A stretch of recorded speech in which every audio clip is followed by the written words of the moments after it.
attention. The propaganda's a win, stress feeding on my tension. My countrymen, they love their fiction.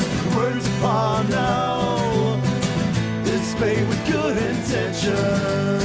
Welcome to 1 of 200, the Media and Politics podcast. We're here for a midweek episode. I'm joined by Cindy Baxter, the chair of Kiwis Against Seabed Mining. Welcome to the podcast, Cindy. Kia ora. I think just to kick off, we might get you to just give a quick intro about who you are and what your role is, so people know where you're speaking from and Sure. kind of what your expertise and engagement with these topics is. Well, I mean, I've been a climate activist and an activist for most of my life, but it was when I moved to the black sand beach of Piha that I sort of got engaged with the seabed mining issue. I, at that point in 2012, Rio Tinto had the mining license off Piha, and companies were lining up right up and down the coastline, the west coast of the whole country, with mining or exploration permits for seabed mining. So that's when I got stuck into the issue, really. So it was sort of suddenly it was a matter of my beach and my black sand, and it was just like, no, it's not going to happen. So I got involved with locally to start with, and then I got involved in the national organisation, which started actually in Raglan when one of those companies was applying for a license, and the local iwi got in touch with local people and said, hey, did you know about this? And they all said no, and so they started. So KASM actually started in 2005. It was off the back of the foreshore and seabed legislation that the companies then started eyeing up our seabed. It's one of those things that people don't often understand, like just the series of events that dominoed out of that, right? Yeah, absolutely. Both Yeah. in terms of what big corporates were planning to do, as well as the activation of so many people. Because as you say, people didn't know that this was happening. Like a lot of No. that stuff it's kept under corporate wrap, right? And politicians don't want to talk about it Yeah. because it's so extremely unpopular with local communities. Yeah, that's right. And KASM started, I think, the first thing they started doing back in 2005 and in the following years was to go up and down the west coast and especially down into Taranaki to alert people to the idea of seabed mining. And they talked to surfers, they talked to fishermen, they talked to fishing companies and beachgoers and everybody who loves a moana, everyone has a relationship with the black sand beach up our west coast. Yeah, absolutely. I spent like many years going out to Piha as a child because I grew up out west in Auckland. And yeah, like as you say, just a really shocking thing when suddenly they're right on your doorstep. Yeah, exactly. So, I mean, the first application for seabed mining was by Trans-Tasman Resources, this Australian company that put in its first application in 2013. And what they want to do was, I'll take you through that now, if that's Yeah, let's okay. They wanted to dig up 50 million tons of the seabed every year for the iron sands, for the black sands. And then they would come up, they suck it up from the seabed, and then they put it through a great big magnet on the ship, and take all the iron sands out, and then dump 45 million tons back into the ocean every year. Which So is they're only sediment, taking 5%. just floating in the ocean. Yeah, that's right. Right. Exactly, that's right, and that's what causes that is.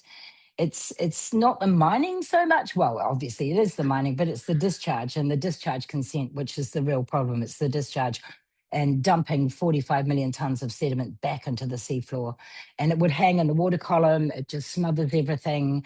And there's been a lot of contention around how far that plume of sediment would go and for how long, how far it would go and the impact that it would have. And that's been the real point of contention. I think the main issue with seabed mining. So was KASM involved in that kind of activism against that initial consent that TTR Yeah, sought? KASM, we have been involved in it since then, since basically 2013. That was the first one, and they took it to the EPA, who gave a very resounding no to that because they said the company hadn't done the mahi. They hadn't done. I mean, if you want to know the impact of something, you have to find out what's there first, right? So it's your basic baseline data monitoring so that you can measure the impact against the information that you have there. They hadn't even done that. They still haven't done that.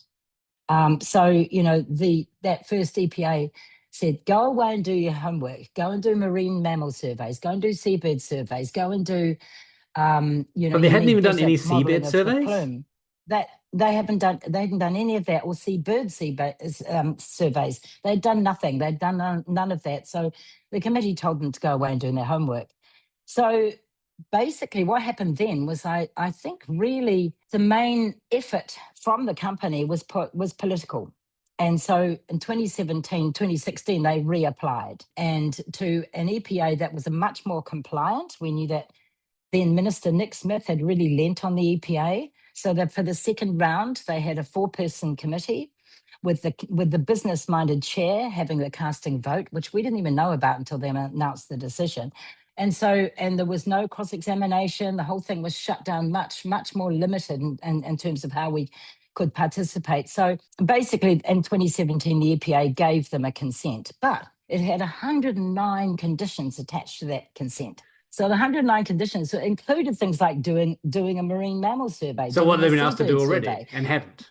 What they've been asked to do already, but those conditions were supposed to cover all the gaps. Yeah, so I mean, and during that, and just to illustrate the change in the way the EPA was operating, the second application, they actually allowed the company to redact 150 pages of the submission because it was commercially sensitive modelling of the plume.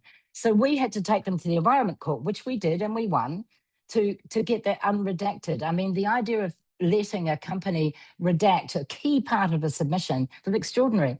They But redacted I mean, the along that environmental way, impacts. They redacted the environmental impacts as being commercially sensitive. they redacted the plume modelling. That's So there was a wild. new load of plume modelling. Yeah. So we successfully sued them in the Environment Court. We were alongside Ngāti Rūnui and Tally's Fisheries, our new best of course. friends in all this. And so we took that, and so we won that. So, but anyway, you know, the consent came through, and so we appealed it to the High Court, who saw those 109 conditions as what's called adaptive management, sort of a suck it and see type thing. And so they weren't allowed to, they basically said, no, that's actually illegal. You're not allowed to do that under the Act. And so they quashed the consent. And TTR then appealed it to the Court of Appeal, which gave an extremely strong and really good decision, quashing the consent again, but actually addressing all the other issues aside from just the adaptive management. And then they appealed it to the Supreme Court, which again gave a very, very strong decision against it. But the Supreme Court sent it back to the EPA for the company to reapply to the EPA to meet the test that the Supreme Court put up there, which was they had to prove that they would cause no material harm. That's and so those hearings were. It's a strong test, and it was a very strong test, and that was the main thing. They had to prove no environment and no material harm, and any economic arguments or anything like that were brushed aside until they could make and pass that test. So we went to another set of hearings that was I think it was in early May 2024, maybe in 2025. I've got mixed up with my years anyway. So over a decade into it, though, at this point. Yeah, this is over a decade into it. And so at this hearing, the EPA hearing started, they were going to be staggered over a series of months with 3 or 4 days per month. And TTR put forward its case, and it hadn't updated its modelling. Its modelling was still 10 years old at this point. Wow. They still hadn't done a marine mammal survey. They still hadn't done seabird surveys. They still hadn't done the baseline data monitoring. And they said that could all be covered by conditions. But at this point, the government's fast track was now on the table. So the government was now putting its fast track legislation together, which was designed to override these sort of what they called a zombie project. This is the particularly standout zombie project. And so TTR basically just left the EPA application hearings, left that aside, just walked away from it and threw its hat into the fast track. Far out. So again, this was a political decision. They hadn't done any new science. And so off we went into the fast track. And so we've had that fast track hearing. We've done all of that. I mean, it was interesting because there were so many people invited to submit all the fishing industry. At this point, we also had the offshore wind industry also opposing, and all the fishing industry and all the Taranaki iwi, all the hapu and iwi right across Taranaki, and all the councils, Oh, pretty really? much. I know that the TRC, the regional council, was sort of ambivalent, but said on balance, actually, it's going to cause too much harm, and the harm that it's going to cause does not outweighs the economic impact. We went through all of that, and then the fast track panel issued a draft decision, a 436-page decision, which was extremely strong in declining it, and said no, this shouldn't go ahead. And it was very well argued, but TTR again, they withdrew their application before that decision could be confirmed. Incredible. So that's The where we are right now. And they identified, I think if you look for the word gap, 43 instances of the word gap, meaning gaps in science and gaps in understanding and information that was missing in the application, which was what we were pointing out all the way through. There were so many gaps, you just don't know what, it was ridiculous. They still hadn't done any more modelling. And, the panel convener, before she even appointed that panel, said, look, and she invited TTR to go in and actually identify, go through the gaps that the hearing in the EPA hearing had identified and say how they'd addressed them. And the response was so rude. It was really quite belligerent. And to the extent that she then gave the panel the maximum amount of time allowed under the legislation to actually do it. And that's what caused Shane Jones to come along and amend the act to try and shut community voices out. So that's where we are at the moment. But I mean, TTR has told, the only thing it's said is that its Australian-owned company has actually told shareholders that they're just waiting for final environmental approvals. But I mean, they don't have any environmental approvals at all. What are the chances that they are able to push us through politically? Like, because this seems to be the only way they can do it, right? They're not doing the surveying, they're not doing the science. They are a cowboy extractive company who are just trying to brute force their way through basically corruption. That's exactly what they're trying to do. I mean, now they've jumped onto the critical minerals. They've got the help of the Minerals Council, which used to be it's got vanadium and titanium in it as well. So vanadium is a critical mineral. However, you can't get the stuff out. It's really, really difficult to extract the vanadium from the iron sands. I mean, we've been exporting those iron sands from Tahoe on near Port Waikato for a long time. Nobody's tried to extract the vanadium because it's just too expensive. Yeah. And as someone, I think a journalist came to me at one point saying, I've just read through their whole application. She said, good on them. The whole vanadium I know it's great. She said the whole vanadium argument is based in the extraction of vanadium is based on one experiment. Master's thesis. And one master set out in one master's thesis. And I said, yep, that's exactly right. They don't know how to get it out. So, I mean, they've sort of misled the minister and even the Minerals Council, who are trying to tout selling vanadium to the US. Well, I mean, misled, or are they willfully being misled, right? Willfully. Definitely willfully, yeah. So, I mean, I don't know. I mean, I think, they're really hoping to get this government re-elected, and Shane Jones will do his level best to go and to get this project across the line. But I mean, the interesting thing is that, the whole discharge consent that they have to get is under the EEZ Act, which was actually introduced by National. It's their own legislation. Yeah, exactly. It's really interesting seeing some of the ways that the extractive industry stuff has been developing in the discourse as well, right? From the time when Shane Jones started doing the drill baby drill stuff, but also the way they've been trying to both shut down discussion in the media. And so, as you say, communities don't always know that stuff's happening necessarily. All the community that's trying to fight back against it is really siloed off. And the recent kind of, I guess, outrage or story or whatever you want to say, with Sam Neill being targeted for online abuse, including threats of physical violence, is just really chilling stuff. This is this is It coming is. out of that industry and out of that side of politics, because they know how deeply, deeply unpopular this kind of industrial scale extraction of the natural environment is Yeah, in New exactly. Zealand. Yeah. Yeah, exactly. I mean, it's it's unbelievable. It's embarrassing too. It's something, in the Guardian, it's like, oh my God, that it's just really embarrassing for New Zealand. We're not, our reputation as a clean green country is sort of is being absolutely wrecked, especially because Sam Neill's a national treasure. He's one of the reasons we're known internationally. Yeah. I mean, Um, it's unbelievable. Yeah. just It's yeah. when it is believable. It's like, but I mean, Shane Jones has really drunk the Kool-Aid of the extractive industry. But the problem is with all these fast track projects and everything, most of them are Australian. They're largely not New Zealand companies, and we have some of the lowest royalty rates on the planet. And I- so, and these companies will do their level best to make sure that the profits aren't taxed in New Zealand, that they go to an offshore company. We will not see the massive the economic income that they've promised, and that the company promises in its submission, its application, and most of them we just don't see it, and we and pay we for the just get cleanup left costs with a as well. mess. Yeah. That's right. There Yeah, have yeah, been yeah. cases of Absolutely. companies pulling out and just leaving everything, like all the Yeah, exactly. tailings, Like all Tamarind. the Yeah. damage.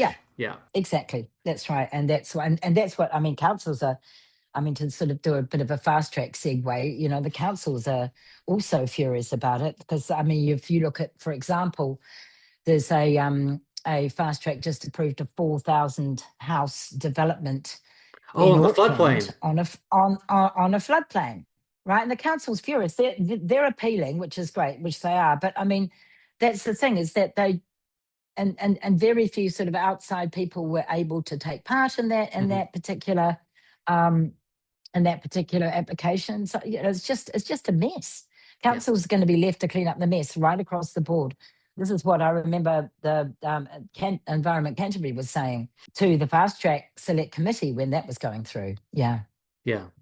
So we're at this point now where we've kind of seen an escalation in rhetoric. We've got a right-wing kind of political coalition that is more than happy to push things in this direction to make it easier for extractive industries, and for rampant corporate cowboys to do what they want here, and not even for any real economic gain for the country. Yeah, exactly. Yeah. What's the, I mean, what is KASM doing, and what are communities trying to do? Because it seems like every time that you win, your TTR or your whomever uh, withdraw the application so they can never get the ruling against them, and try again via other channels. Yeah, that's right. And I think, I mean, chasm we've got a very strong message now to the politicians, and we want to make this an election issue. It's time for a ban on seabed mining in Aotearoa. That's it. Listen, we've done the mahi, as I've just said out to you. We've been working on this. We're a tiny community group where, a community-led, volunteer-run group of like committee of 8 people. And we've there's been but there's massive opposition, especially in Taranaki. But we've had to raise, I think, something like $250,000 or 200 or around about $200,000 to actually pay for the experts to give evidence, to argue our case in these applications, all these different processes. And we've had enough. I mean, it's time for a ban. It's like we've got huge decisions, very well argued, from the Supreme Court, from the fast track panel, from the EPA, saying this is going to cause massive environmental damage.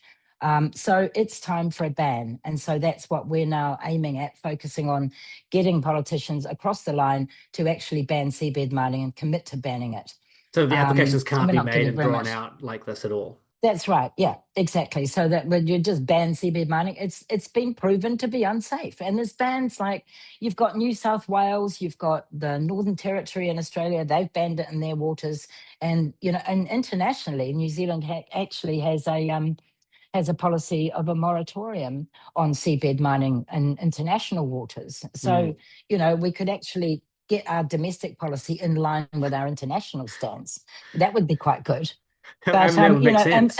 and this is the most comprehensive examination of the impacts of seabed mining anywhere in the world. Mm. No one else has done. No one else has taken it through such enormous scrutiny and examination, and it's been found wanting. But the thing is, I just want to add here, just also, is that this first application is for 66 square kilometres. TTR has its eyes on, has mining permits and exploration permits for a wider 825 square kilometres.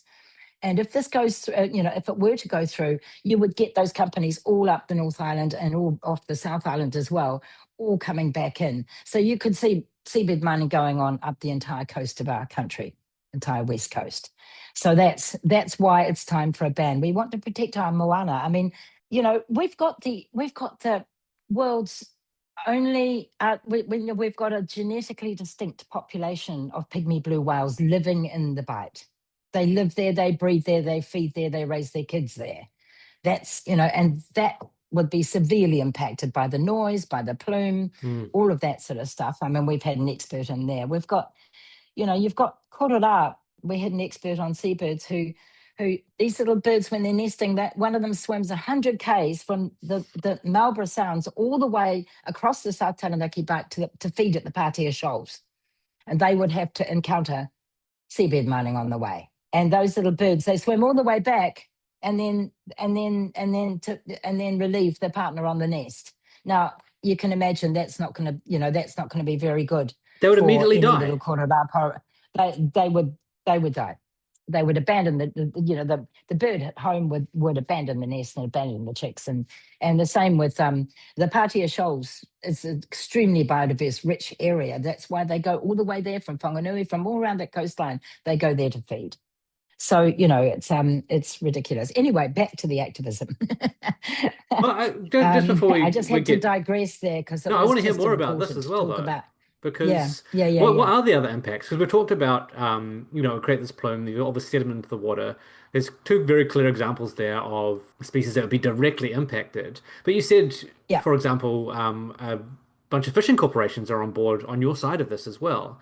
What are the Yeah, other because impacts, yeah. environmental and I mean, close to the Taranaki, to South Taranaki shores, well, actually quite a long way out into the Bight, there's been more information coming out about the extent of the reef systems there, and the marine life. It's like it's a cod nursery. It's you know, it's a nursery for lots of different fisheries and that sort of thing, which is why they're and it's like there's divers go there. People are fishing. People are, you know, going all the way out there to fish, you know, just off their, you know, recreational fishing as well as commercial fishing. And so there's a huge amount of activity around that whole area. Now you imagine a great big plume coming in and just dropping sediment and all of that. It would just smother it basically. And that's what we heard expert after expert after expert talking about the terrible havoc that would wreak on those reef systems. And you've also got the sediment that hangs in the water column. It doesn't just sit back down on the seafloor. It would hang in the water columns, and that affects the krill and the plankton and all those things, and that's the food for the whales and the other marine species, the other cetaceans like Maui dolphin, like like the other seabirds. I mean, there's no seabird surveys, but other seabirds that fish around there. You know, it's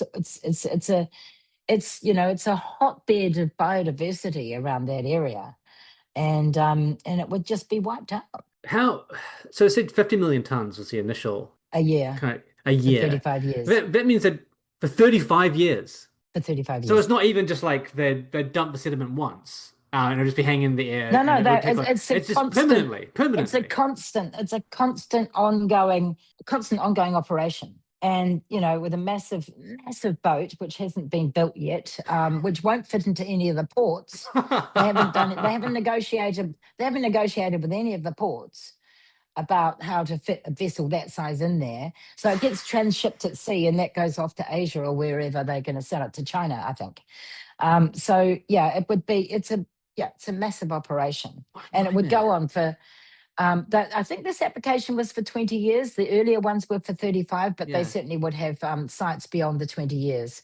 But it's like, it's as our blue whale expert who actually discovered this population. Oh, wow. She said for them, the noise would be like living next to a vacuum cleaner for 35 years. No, thanks. And she said that noise has a really big effect on whales. Yeah, absolutely. Especially, and anything that lives in the ocean, and the sort of, you can imagine the sort of do, just that great, that noise just ongoing forever. I just can't imagine like many things being able to live in the coastal waters, like off the coast in these conditions. Right. Yeah. But of course, TTR says they've done all the work. They keep saying it. They keep saying they've done all the work. We know it's going to cause no environmental harm. And we just like, it's just like, Alan Eggers, the CEO, it's just like, he just makes these extraordinary claims. So how can they, at some point, is it just like, well, you're lying? So like, well, no one ever accuses him. He just makes these claims that cannot be stood up. And that's what the fast track panel found, and that's what the Supreme Court found, and that's what the EPA found. I mean, their claims that it would all recover really fast. They just don't hold. It's absurd. Like, just on a very I know, it is absurd. Basic understanding of physics, it seems like this is just outright untruth at best. Exactly. What's the goal here? And he talks. What are they trying to do? For him? Yeah, do they really want to do it? It's all about money. It's all about money. They want to make money. They think they can make lots of money from it. I don't know that they can. No. They don't have any experience in doing this. Wait, what? They don't have any experience. Well, no one has much experience in seabed mining because it's it's everyone bans it. It hasn't really. Well, it hasn't really started. I mean, there's still big negotiations going on internationally. There's been a couple of experimentation stuff done in big international waters. Yeah. But there's been no experiment here. I mean, for example, the plume modeling they did, which is like, say it's all going to be fine. More than 10 years ago, they only had 3 samples.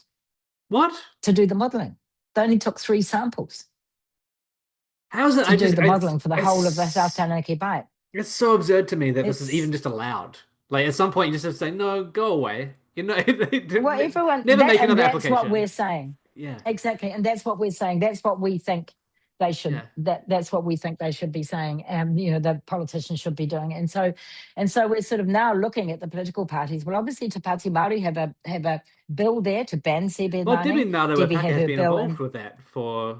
Well, she was kai whakahaere of Ngāti Rūnui for a very long time. So we worked alongside Debbie for years on this, and then she went into Parliament so that she could stop seabed mining. That was one of the reasons she went into Parliament, and so she put her bill down, and that was under the last Labor government.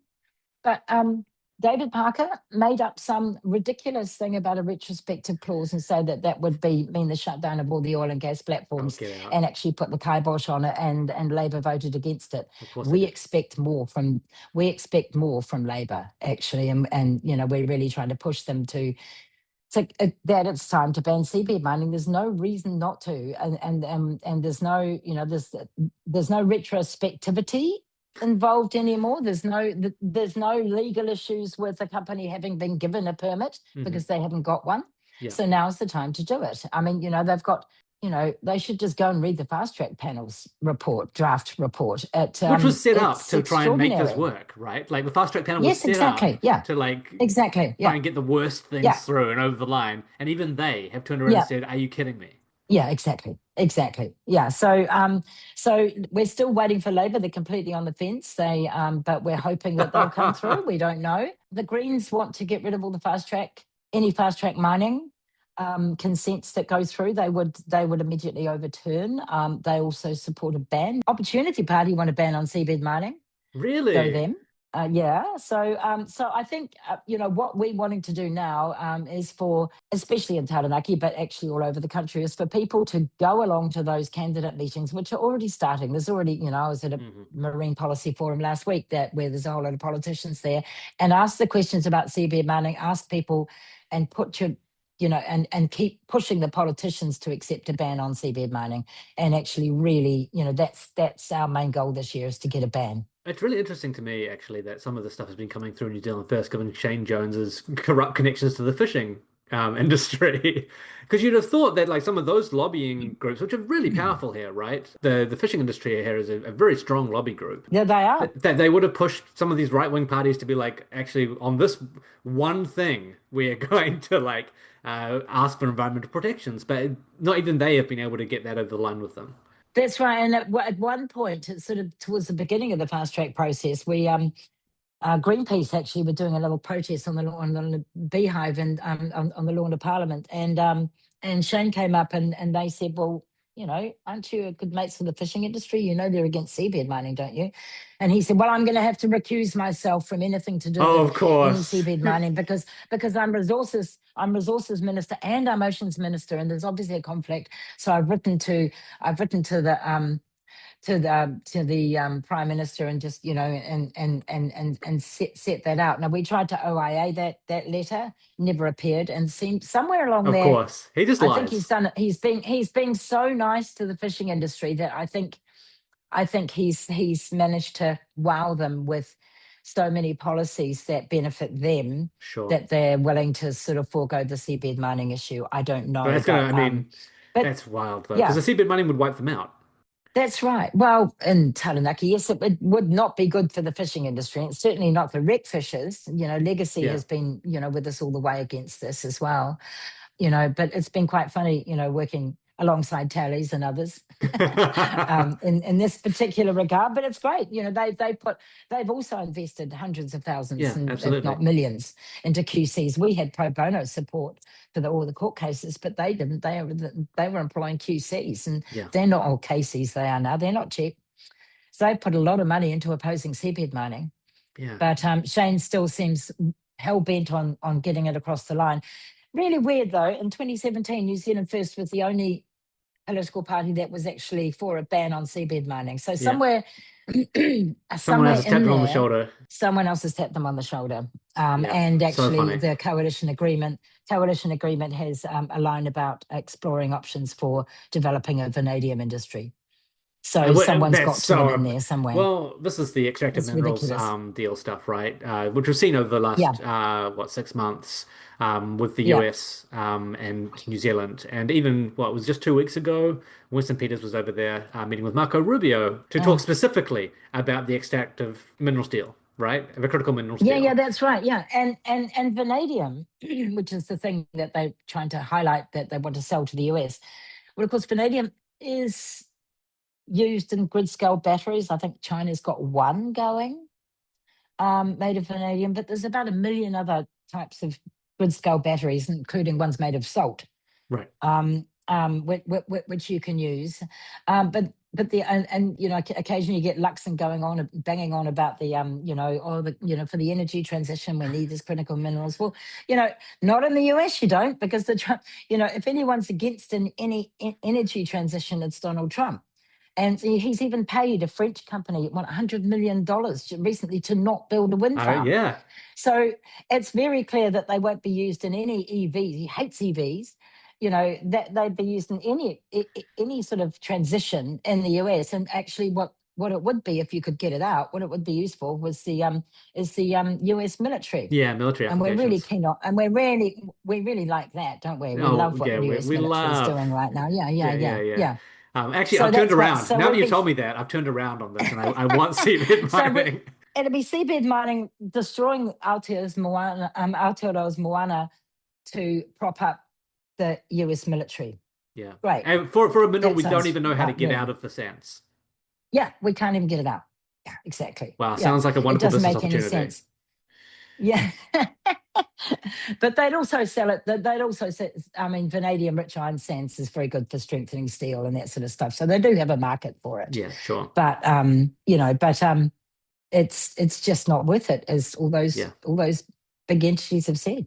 yeah, yeah. So what's happening at the moment in terms of activism? What is KASM doing? What are the kind of entryways into the political discourse with political parties? And I guess also what can people who are interested in getting involved in this, who are like, hey, that's actually my issue. I'd Yeah. like to volunteer, or I'd like to get out and do some actions. What's happening in that space? Well, I mean, at the moment, everybody's sort of a bit sort of dumbstruck and sort of dumbfounded and sort of like, are we celebrating? Are we not celebrating? I'm going, no, I don't trust them. I do not want, I'm not celebrating a single thing at the moment. Mm-hmm. But I mean, basically, we're just gathering forces again now. We're just been through another, the whole big fast track hearing and all the rest of it, and just doing some fundraising and just getting our act together to actually get out there and get a simple sort of Q&A sheet that people can take along to candidates meetings and write to their MPs and really push the issue to all their local MPs, so that it does make it an election issue. So that's sort of what we're doing. We've had some paddle outs last year, which is lovely. All the surfers paddling out and stuff. We may be doing some more of that.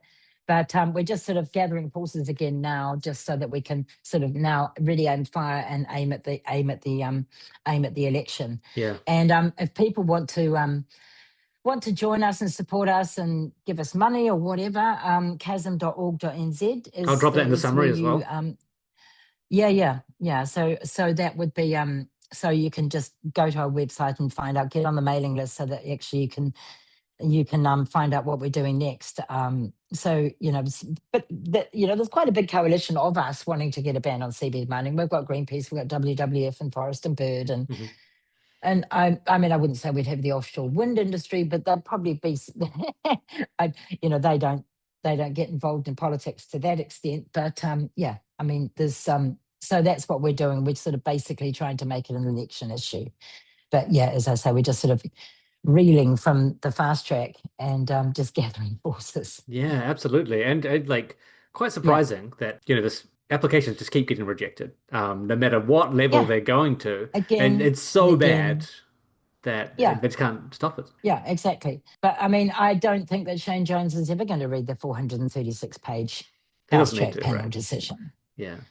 Well, I think he should actually. I think he should actually get his head around the science. I mean, a lot of the politicians, still haven't got their heads around the science. No. There was somebody asked the other day whether you could sort of do seabed mining in patches, sort of with the offshore wind industry in between. It was like, no, you can't. It's like, if you don't understand, you go and look at the science, go and understand how these plume things work, and and just go and look at the basic science that's been put by all our individual experts to all these different hearings. Has it been much luck with candidate meetings or approaching individual politicians in terms of getting buy-in? Or is it something that you're trying to actually get the parties on board with as well? What's the kind of strategy for that? Because sometimes, politicians go, oh, yeah, that sounds great. That sounds great. But then it doesn't get into the policy platform. Yeah, no, it's all very, very difficult if you get through, if you try and get through Labour's policy platform. You had to have been there at the beginning of last year, I think. But but no, we are getting a lot of individuals. I mean, a lot, especially the Taranaki MPs. They are, there's, on all sides, and they're very much against it. And, they certainly would, they're supporting us. So we're sort of going to the individual backbencher MPs so that they then put pressure on the policy process. But and Debbie's got a bill back in the biscuit tin. But I doubt that will, even if it does get a reading, it certainly wouldn't get passed under this government. But so there's a lot of, so I think it's sort of a matter of going to the individual MPs, as well as especially on the West Coast of the North Island and the South Island, but and going to those MPs and actually getting them to agree a ban. And it's a very strong argument for one. You've got a wealth of science and evidence against it. There's no, the support of seabed mining could only be political. It could only be because you somehow think it would be good for the economics, but then that's been completely trashed. That got absolutely trashed in the we've had all sorts of economists just going, they didn't even do a cost benefit analysis. They're supposed to have done that, but they didn't. They just pushed the benefits, and then they exaggerated them. And even the fast track and the EPA, and they all just said, look, the economic projections and the jobs that you're talking about, that's just not the case. It's just wrong. It doesn't stack up. And so they cut those job numbers. I think the EPA, the fast track did by about a third. They said, we think, you say 1,300, we say more like 250 jobs. That sort of thing. Yeah. So I think individual meetings with MPs. If you've got a relationship with an MP, talk to them about seabed mining, and we'll have all that sort of stuff up on the KASM website shortly. It's not quite there yet, but all the Q&As and all the background information, because you can get overwhelmed with the wealth of information that there is there. Yeah. Wonderful. Is there any kind of last things that you wanted to make sure we mentioned or covered before we wrap things up? No, I think I've probably talked enough about seabed mining. I think hopefully I've convinced everybody, but I think I just think it's it's an issue. If you love the moana, which every Kiwi does, you can't be in support of this project. If you like fishing, if you're a surfer, if you just love walking along the beach, all of those things, that I think that, please join us in helping get a lot of politicians to accept, to push for a ban on seabed mining and make it an election issue. Fantastic. And if you're not completely convinced yet, I'll drop the website for KASM into the summary as well. Yeah. You can go and check out more of the information. Perfect. And upskill yourself. And we've got really nice T-shirts. Oh, and look, even better. Nice T-shirts and hats. We've got great hats with bucket hats and things. Look, and who doesn't love some nice Activism branded Absolutely. clothing? And stickers. Yes. Absolutely. And stickers. Okay. And stickers. Yeah. We got all the things. Thank you so much for joining us, Cindy. It's been a pleasure to have you on. Okay, thank you. Thanks very much. It's been great. Thank you to our audience as well. Click on that link. Go and have a look at KASM. See if you want to get involved. Go to your candidate meetings. Talk to local politicians. Let's try and get people on board with a ban on seabed mining in Aotearoa. It sounds like an absolute disaster if it was to go through. Yeah. I think it should probably be pretty high priority to try and tie a couple of parties to this coming into the election, because it's going to be an important one. Exactly. That's been another episode of 1 of 200. We'll catch you for the current events episode later in the week. See you later. If artificers are then I'm living a pointless life, but learning all your lessons. Fucking politics, there's no distinction. The road's upon now. It's paid with good intentions, and I'll admit that I'm at a loss for what to say when the criticism cost me ought to stay. 'Cause I live amongst the people every day in this vindictive, forgetful fucking rain. It feels like we're on the road to hell.